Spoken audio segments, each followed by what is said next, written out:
Eu quero, primeiro domingo de outubro, esse mês eu vou pregar um pouco sobre algumas verdades sobre Jesus.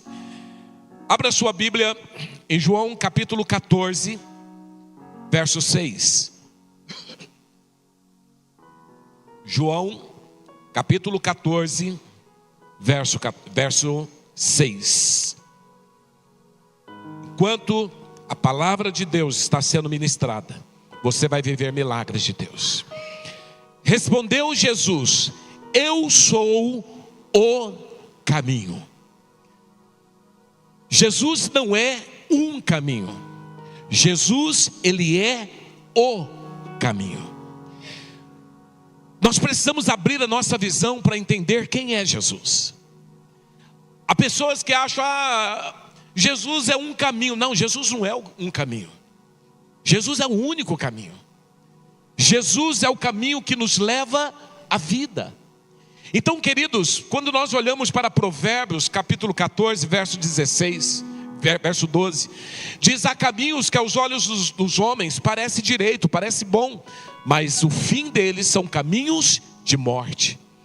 Porque as pessoas às vezes acham que Jesus é uma opção. Elas acham, Jesus é um dos caminhos, eu tenho algumas opções. Meu irmão, você não tem opção. Se você quer ter vida, você precisa entender a verdade desta palavra. Jesus, ele é o caminho. Ele é o único caminho. Não existe outro caminho a não ser Jesus. E ele continua dizendo, primeiro ele fala: eu sou o caminho, e eu sou o quê? A verdade. E quando ele fala a verdade, ele não é uma verdade. Porque nós estamos vivendo uma geração da pós-verdade. Tudo é verdade, porque tudo depende. Hoje nós estamos vivendo um tempo, queridos, onde as verdades que o homem acha que é. Então tem um monte de gente achando um monte de coisa. Apóstolo, eu não concordo com isso, eu não concordo com aquilo, porque nós estamos vivendo a era da pós-verdade. Você não pode contradizer o que as pessoas falam, porque acham que isso é preconceito. Mas a grande verdade é que Jesus não é uma verdade, Jesus é a verdade. E eu preciso entender que tudo aquilo que não está em Jesus não é verdadeiro. Tudo aquilo que não é Jesus é mentira. Então, assim como ele não é um caminho, ele é o caminho, ele não é uma verdade, ele é a verdade. Quer ver um exemplo? A lei da gravidade é uma verdade. Queira você creia ou não. Agora, se você quiser duvidar da lei da gravidade, legal, pula de um prédio. E aí você, acreditando ou não, a lei da gravidade é uma verdade na sua vida. Jesus é uma verdade, queridos, que você, queira você crer ou não, ele é a verdade.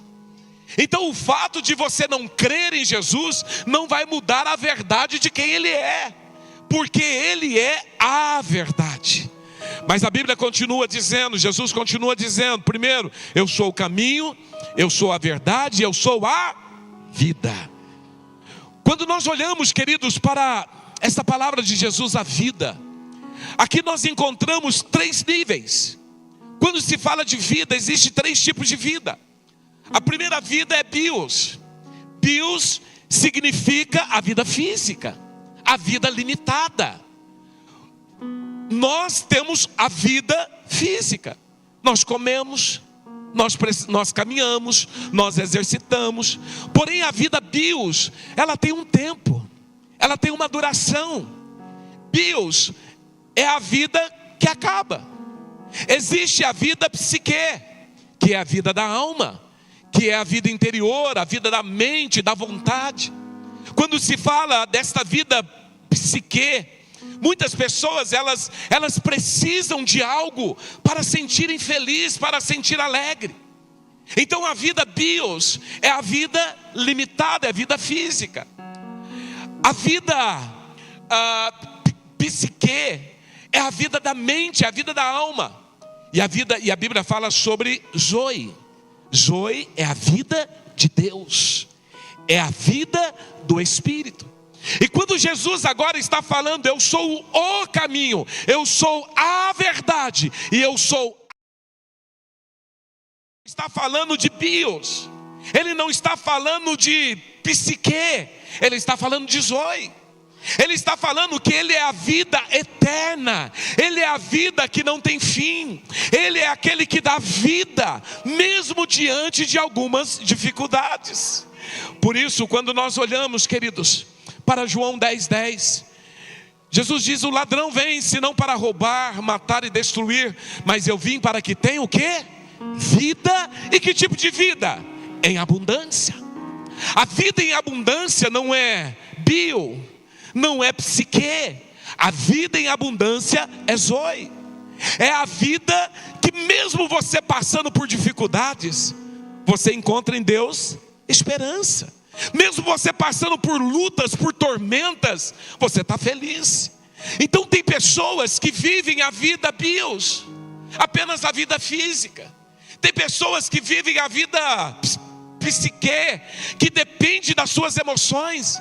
Mas tem pessoas que resolvem entrar em Deus de uma forma tão profunda, que essas pessoas estão vivendo a vida zoe, a vida abundante, a vida de Deus, a vida do Espírito, a vida que independe de circunstâncias e de situações, a vida que nos leva a refletir sobre quem Ele é em nossas vidas. Para você ter uma ideia sobre a diferença da vida zoe e a vida bio, vamos pegar um exemplo de algo que todo mundo aqui hoje entende e todo mundo conhece. Pensa numa bateria de celular. Uma bateria de celular, ela tem uma vida útil. Ela tem a sua carga. BIOS é quando esta bateria, você usa alguns aplicativos no seu celular, e aí a bateria começa a se desgastar e chega um momento que ela acaba.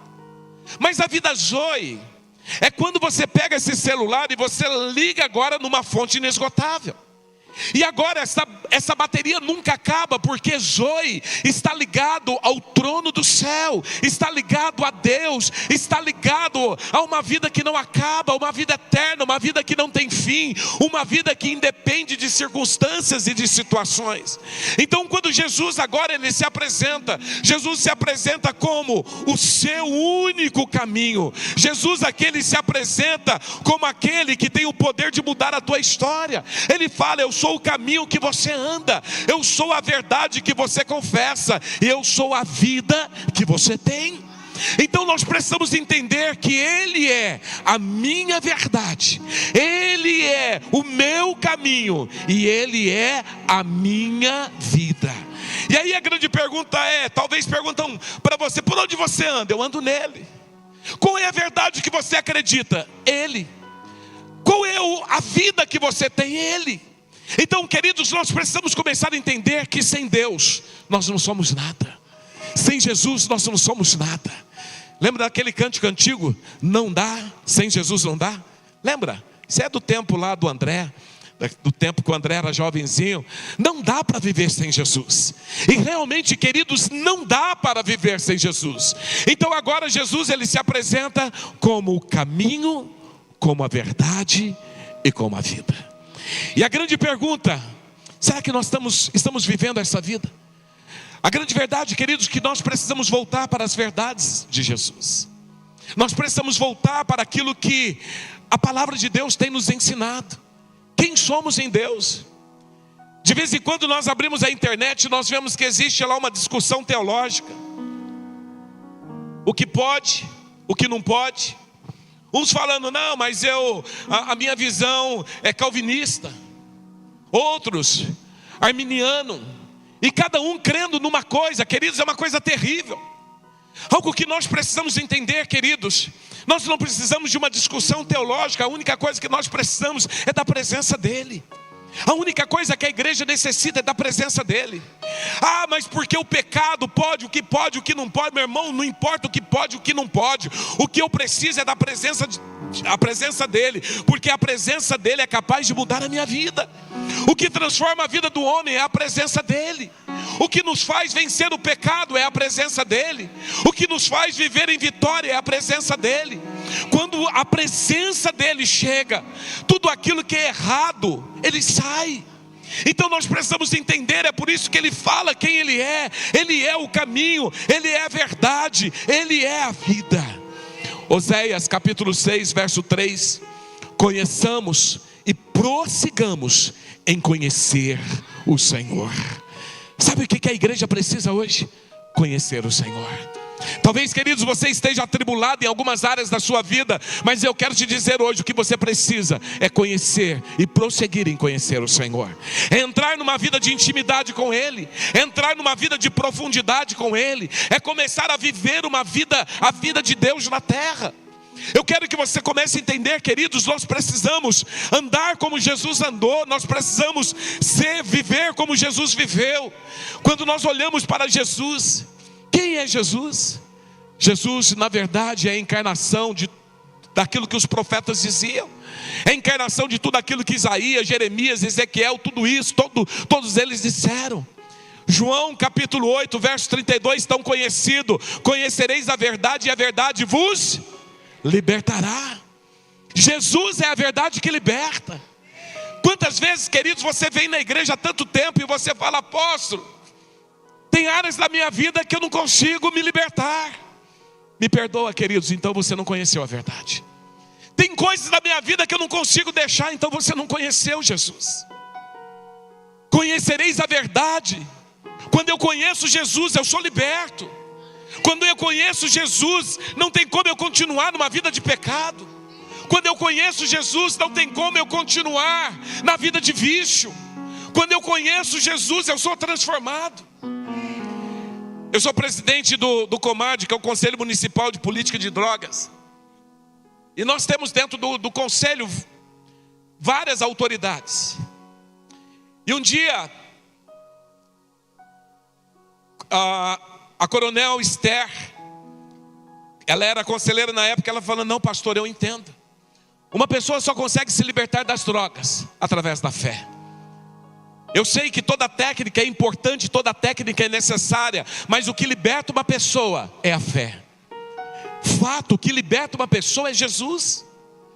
Talvez você tenha áreas na sua vida, queridos, que você não consegue se libertar. Você precisa conhecer Jesus na profundidade. Sabe por quê, queridos? Às vezes nós conhecemos Jesus não de experimentar, nós conhecemos Jesus que nós lemos na Bíblia, mas não experimentamos quem Ele é. Principalmente aqueles que vêm, eu vim de um berço cristão. Eu vim de um berço cristão e nós que viemos de um berço cristão, nós precisamos ter experiências com Ele. Mas você também que veio, talvez você se converteu há pouco tempo, ou talvez ainda você nem se converteu. Entenda uma coisa: o que liberta o homem é quando nós o conhecemos, quando nós temos uma experiência, quando nós o experimentamos.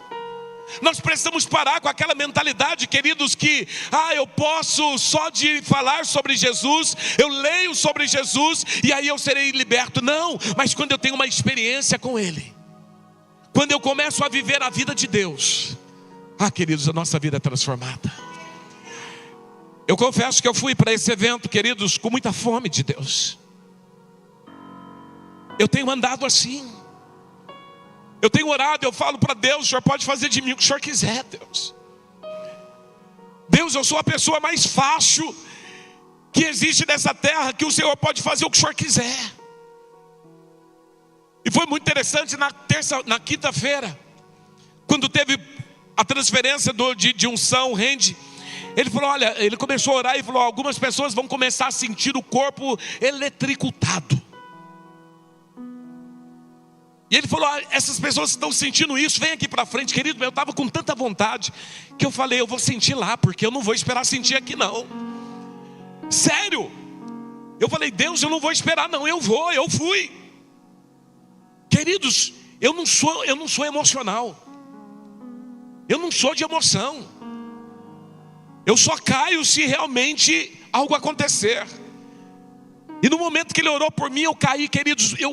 Passou uma eletricidade no meu corpo que eu não me contia.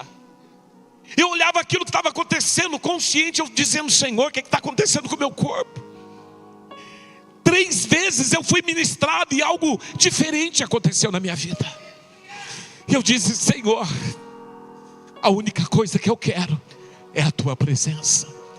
Porque eu não quero te conhecer apenas de ouvir falar, mas eu quero ter uma experiência contigo. E tudo isso que eu tenho visto, eu creio, e eu quero, eu desejo. Deus precisa levantar pessoas assim que desejam mais dele. Pessoas que têm fome, que têm sede, que o desejam. Eu tenho falado para Deus: Deus, o Senhor pode me pegar porque eu estou fácil. Eu estou facinho, vem, me pega, faz o que o Senhor quiser. Porque eu te desejo. Porque eu tenho fome. Porque eu tenho sede. E o Guilherme estava do meu lado, ele até estranhava. Quando tinha apelo, eu era o primeiro a ir, sem problema nenhum, sem dificuldade alguma. Não estava nem preocupado quem estava lá, quem deixava de estar. Mas o que eu queria, mais de Deus. Mais de Deus. Nós precisamos começar a conhecer esse Deus. Nós precisamos começar a andar em níveis mais profundos. Nós precisamos começar a viver a vida de Jesus. Não um Jesus que nós ouvimos falar, mas um Jesus que nós experimentamos. Porque quando eu experimento, algumas coisas deixam de ter sentido. Ei, olha aqui para mim. Quando eu tenho uma experiência com Ele, algumas coisas deixam de ter sentido. Eu passo a ter uma vida mais focada em Deus e naquilo que Ele quer fazer. Eu tenho visto, queridos, pessoas famintas, sedentas, que abrem mão de qualquer coisa por mais de Deus, para ter mais de Deus. Pessoas que estão mergulhando profundo em Deus. E a minha pergunta é: como que essas pessoas, elas não serão cheias? Se elas querem tanto, Deus faz. Nós precisamos conhecer mais de Deus. Quando nós conhecemos a verdade, essa verdade nos liberta. E se eu não fui liberto, é porque esta verdade não se tornou verdade na minha vida. E eu preciso que ela se torne verdade na minha vida. A grande pergunta: quando é que eu conheci a verdade? Quando eu fui transformado. Quando essa verdade me libertou. Talvez você pergunte: apóstolo, mas ainda eu não fui liberto. Então essa verdade não se tornou verdade na sua vida. Quando eu deixei de pecar, quando eu conheci a verdade de Deus a meu respeito. Eu começo a perceber que eu não preciso mais pecar, eu não sou mais escravo do pecado, mas eu começo a entender quem eu sou nele e quem Ele é na minha vida. A grande verdade é que nós precisamos viver um evangelho verdadeiro. Sabe por quê, queridos? Muitos do evangelho que nós ouvimos hoje é distorcido. Muitos que nós ouvimos hoje não é verdade. Nós precisamos começar a conhecer a verdade do evangelho. Talvez você me pergunte: apóstolo, o que é o evangelho? Vou te dar um exemplo muito claro. O evangelho é um bolo de fubá, feito com o mais puro fubá. E aí quando você come, quantos aqui gostam de bolo de fubá? E quando você come esse bolo de fubá com um cafezinho quente, é bom, não é? Bolo de fubá. O que é a religião?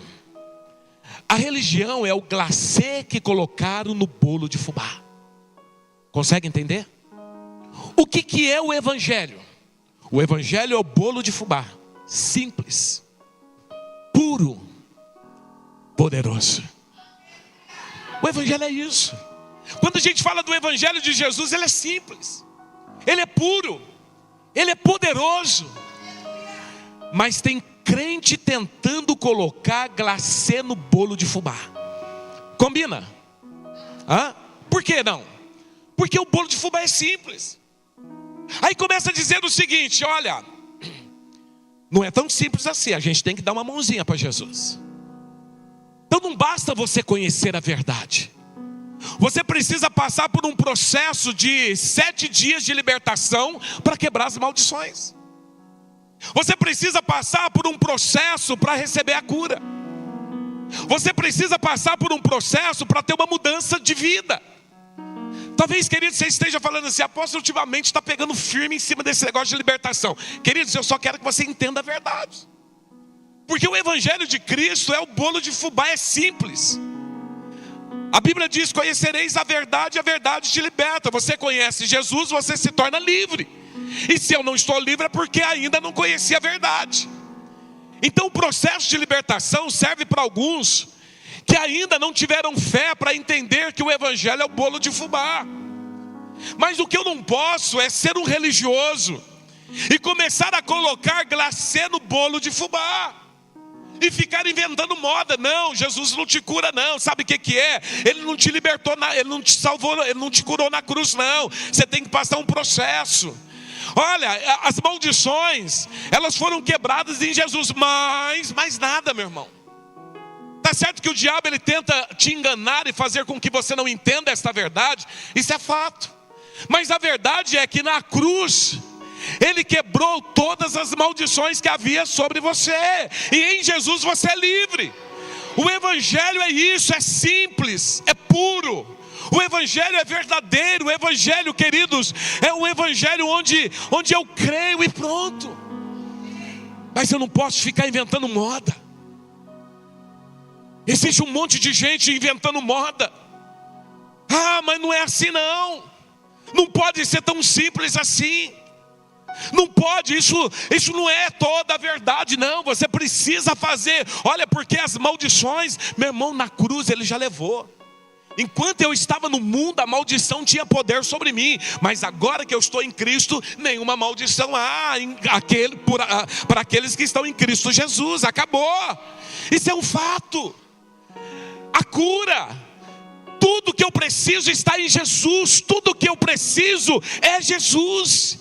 Ele é o caminho, Ele é a verdade, Ele é a vida. Não sou eu, não é você, não é a igreja, não é a religião, mas é Ele. Uma igreja que não é cristocêntrica, uma igreja que não prega Jesus, essa igreja está fora. Talvez é muito legal falar de Golias, falar de Jezabel, falar do diabo, é legal, mas onde entra Jesus? Porque quem muda a minha vida é Jesus. Não é Golias, não é Jezabel, não, é Jesus. Eu preciso voltar para uma mensagem cristocêntrica, onde Ele se torna o centro da minha vida. Algumas pessoas, quando elas recebem Jesus, por falta de clareza, existem algumas perseguições. O diabo ele persegue porque a pessoa não tem clareza. Mas quando a pessoa ela se apropria de quem ela é em Cristo, acabou. Não tem mais o que fazer. O diabo não tem poder sobre a sua vida. A Bíblia diz em Efésios 2, 8 e 9: porque pela graça sois salvos por meio da... E isso não vem de vós, é o quê? Não das obras, para que ninguém se glorie. Você quer salvação? Somos salvos pela graça. Pela graça sois salvos por meio da fé.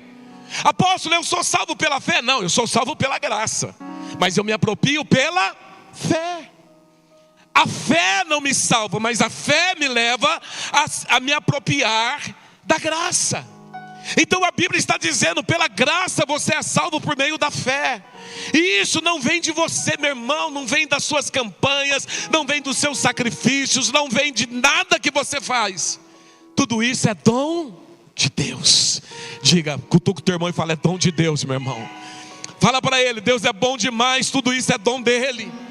Não vem de obras, não vem daquilo que você faz, para que ninguém se glorie. Este é o evangelho. Só que os religiosos, eles surtam com isso. Eles olham para a simplicidade do bolo de milho. Eles falam, não pode ser só isso. Bolo de fubá. Porque o fubá é feito de milho, né? Eles olham para a simplicidade do evangelho e eles falam, não pode ser. Peraí, isso quer dizer que se Jesus morreu lá na cruz, agora eu recebo o sacrifício dele, eu passo a ser filho? É verdade. Nenhuma condenação mais. Eu era prostituto, eu era drogado, eu era terrível, eu abusei, eu aprontei. Eu sou perdoado, é perdoado. Não tem mais condenação, acusação, não. Essa é a pureza do evangelho.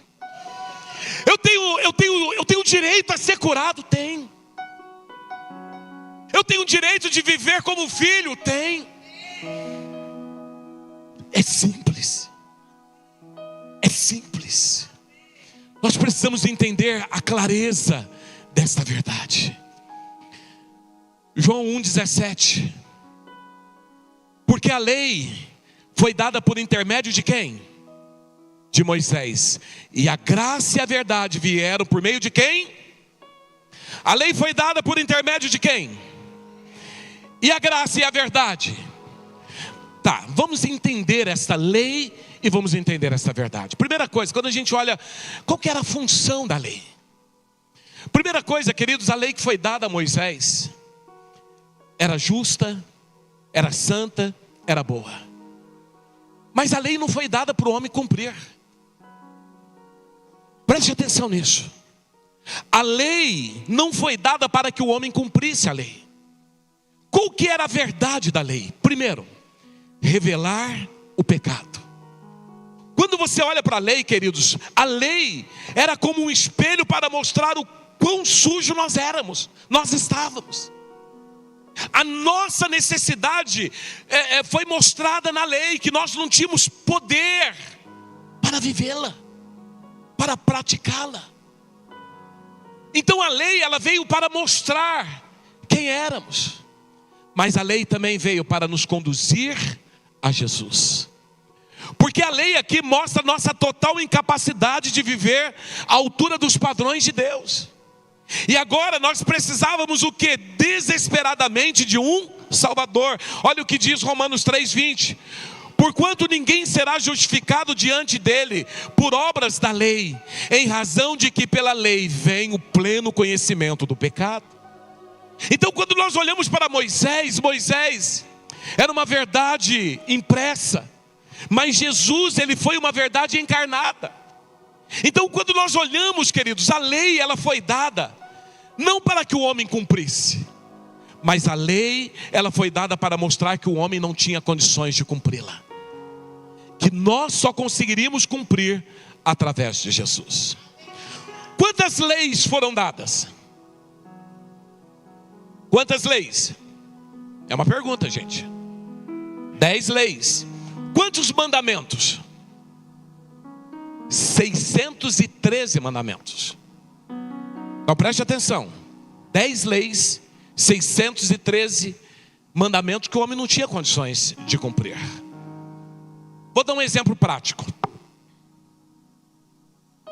Imagine o aparelho de raio-x.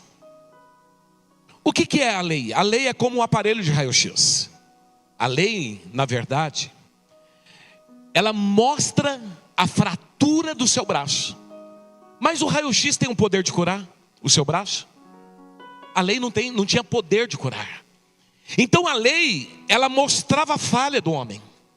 Ela mostrava o problema do homem. Mas o que salva o homem é a graça de Deus. E aí nós vemos um Deus que envia Jesus. E Jesus veio para quê? Para salvar o homem. O aparelho de raio-x, ele tem o poder de diagnosticar o homem, mas ele não tem o poder de curar o homem. A lei, ela não tinha poder de transformar o homem, mas ela tinha poder de mostrar o que o homem era. Então quando nós olhamos para Jesus, Jesus é a manifestação da verdade. Porque quando você começa a olhar para Jesus, todas as promessas se cumprem em Jesus. Aí você olha para os profetas, Isaías dizia, ele virá. Aí você olha para Jeremias, ele virá. Aí você olha para Miqueias, ele virá. Você olha para Ezequias, ele virá. Você olha para Moisés, ele virá. Mas você olha para João, eis aqui o Filho de Deus. Todas as promessas, todos os profetas, eles apontavam para Jesus. Eles mostravam aquele que viria para salvar, aquele que viria para tirar o pecado, aquele que viria para transformar as nossas vidas. Mas quando João vê Jesus, ele olha e fala, ele veio. Todas as palavras, todas as promessas se cumpriram em Jesus. E quando Jesus vem de uma forma diferente. Jesus não cabe na teologia do homem. Jesus não cabe na religião. Jesus não cabe na filosofia. Jesus veio quebrando todos os paradigmas. Jesus veio para cumprir a lei e mostrar que nele você é mais fácil cumprir. Sem ele você não consegue, mas com ele você consegue. E aí Jesus vem então de uma forma diferente. Jesus vem e ele começa a fazer tudo diferente. A lei exige, mas a graça capacita. Entenda isso, a lei exige, mas a graça capacita. E aí nós olhamos para Jesus, esse Jesus que é tremendo, que é poderoso, que capacita-nos a viver a lei, aquilo que a lei exige. Tudo que nós precisamos, queridos, tudo que nós precisamos é viver a graça de Deus. E aí a primeira lei que ele cumpre é a lei do sábado. Ele chega e começa a operar milagres no sábado. Aí os religiosos falam assim, ele está quebrando a lei. Mas Jesus veio mostrar que o sábado não é um dia. Sábado é uma pessoa. E ele era o sábado. Ele era o Senhor.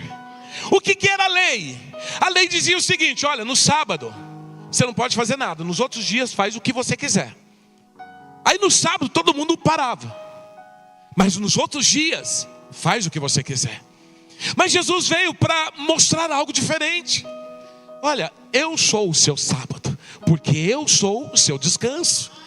Então o meu sábado hoje, que dia que é? Que dia que é hoje?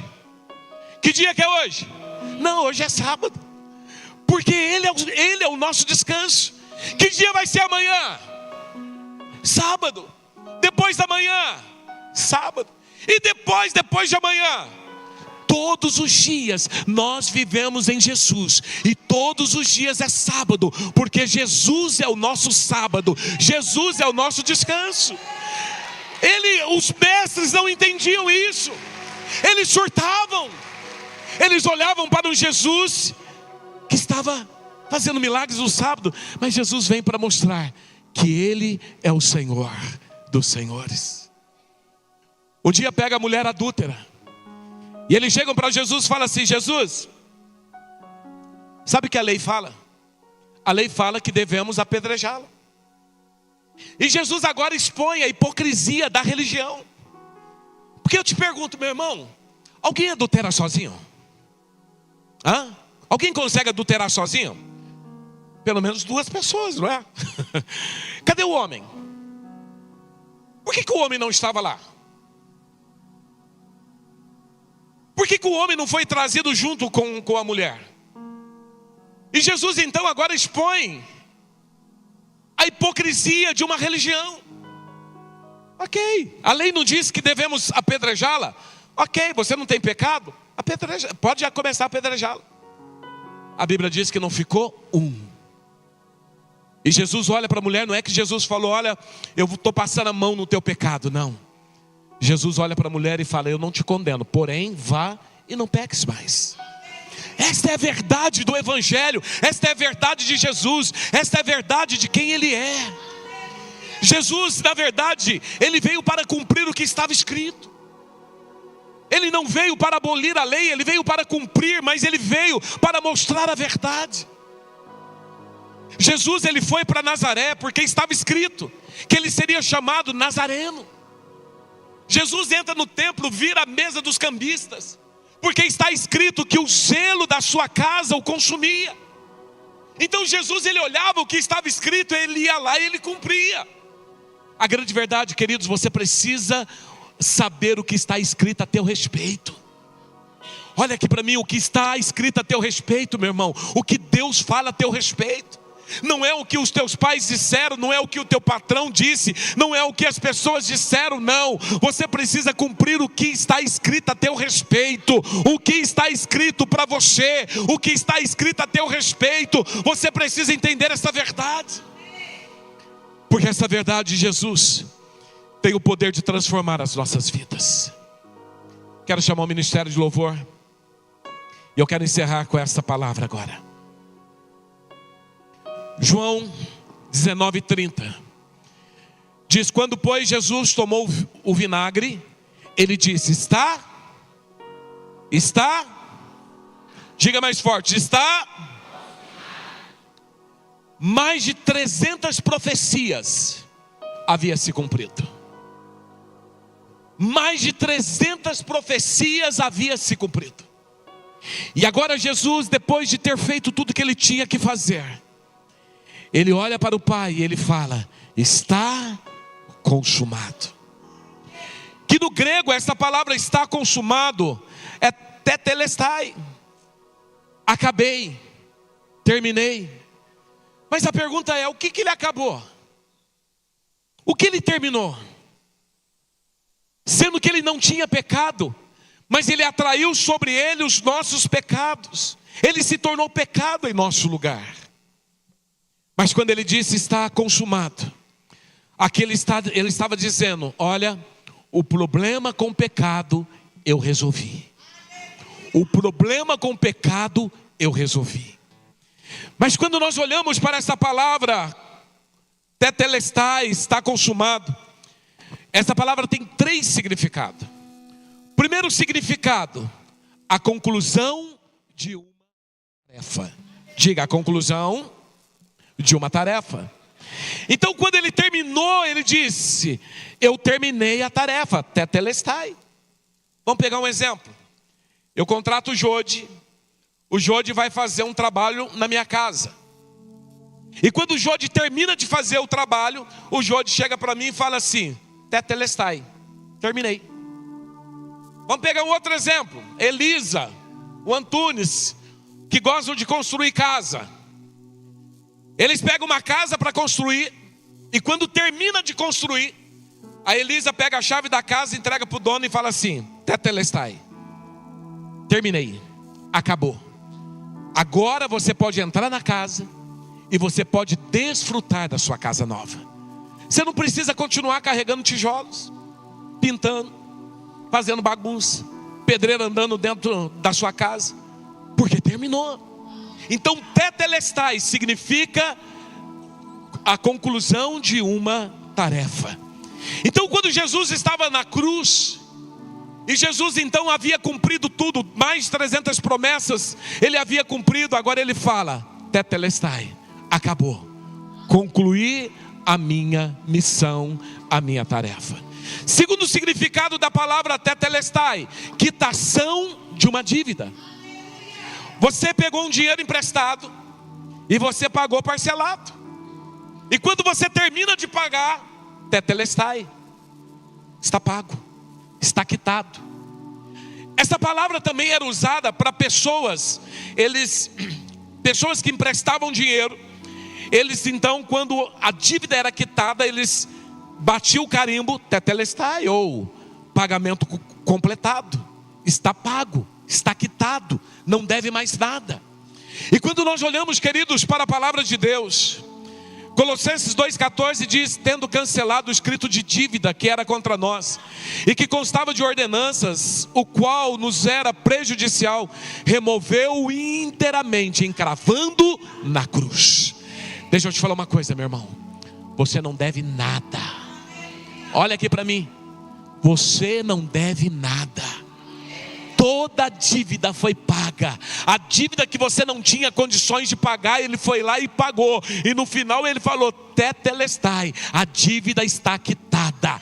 Quando o diabo chegar para você e falar: mas você era um drogado, você era um prostituto, você era um mentiroso, olha para o diabo e fala: tetelestai, está quitado, está pago, não devo mais nada. Quando você tiver alguma enfermidade e o diabo falar: não adianta, porque você não vai vencer esta enfermidade, olha para o diabo e fala: tetelestai, eu estou curado, porque a dívida foi paga, está quitada, eu não devo nada, eu não tinha condições de pagar, mas ele foi e ele pagou.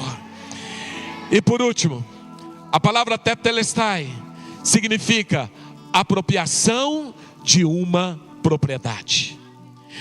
É quando você adentra um espaço, uma propriedade que você comprou. E aí, essa palavra significa tetelestai. Quando eu estava em São Paulo, morando em São Paulo, eu arrematei alguns apartamentos para o meu irmão de leilão. E quando arrematava, o juiz ele emitia um documento chamado emissão de posse. E eu pegava aquele documento, chegava na portaria do apartamento e falava: tetelestai, O pagamento está comprado e agora eu estou aqui para tomar posse dele. Eu me lembro, teve um apartamento que o síndico falou: não, mas esse apartamento está em leilão. Ok, eu comprei. Está aqui, emissão de posse. Emissão de posse é tetelestai. E tinha às vezes, queridos, que ele não gostava, porque ele queria comprar um apartamento, mas ele olhava o documento, ele falava: não tem o que fazer, ele tem a posse. Tetelestai, queridos, é que agora nós somos propriedade dele. Ele tem a nossa posse. Você agora é filho de Deus. Meu irmão, abra o seu entendimento. Você agora é filho de Deus. Você não é escravo, você não é servo, mas você é filho, porque tetelestai, eu comprei, eu paguei, eu quitei, eu terminei. Você agora é meu. Romanos 8,17 diz: se somos filhos, então somos herdeiros, herdeiros de Deus e co-herdeiros com Cristo, se de fato participamos do seu sofrimento, para que também participemos da sua glória. Meu irmão, eu quero que você saiba quem é Jesus e quem você é em Jesus. Em Jesus eu posso, em Jesus eu sou, porque Ele é o caminho, Ele é a verdade e Ele é a vida. O único caminho, a única verdade, e Zoe, a vida de Deus. Eu tenho a vida de Deus e eu tenho o direito de viver essas verdades. Então, meu irmão, a tarefa foi paga, a tarefa foi feita, a dívida foi paga, o lugar agora, o Senhor tomou posse, acabou. Agora eu tomo posse pela fé. A salvação, eu tomo posse pela fé. É a graça do Senhor que está sobre mim. E talvez você possa perguntar: apóstolo, e agora o que eu faço com o pecado? Meu irmão, tetelestai, acabou, o pecado não tem mais poder sobre a tua vida. O que eu faço com a enfermidade? Tetelestai, a enfermidade não tem mais poder sobre você. O que eu faço agora? Como que eu faço? Meu irmão, tetelestai. Eu quero prosperar, tetelestai. Eu preciso entender o sacrifício de Cristo. E agora, a única coisa que eu preciso é agradecer o Senhor. Obrigado. Obrigado porque o Senhor é minha vida. Obrigado porque o Senhor me resgatou. Obrigado porque no Senhor eu sou mais do que vencedor. Obrigado porque não tem mais maldição sobre a minha vida. Obrigado porque eu sou curado. Obrigado porque eu fui transformado. Obrigado porque eu fui liberto. Obrigado porque eu tenho direito à paz. Obrigado porque eu sou livre. Nenhuma condenação há para aqueles que estão em Cristo Jesus. Tetelestai, eu preciso entender esse evangelho como um bolo de fubá simples, gostoso, poderoso, e que eu não preciso criar nada, porque quando na cruz ele bradou tetelestai, quer dizer que eu não preciso fazer mais nada, eu só tomo posse, tudo está feito. Meu irmão, não inventa moda, você não precisa criar roda, a roda está feita, o Senhor já pagou a dívida, o Senhor já te libertou. Nós temos o direito de viver a vida de Deus.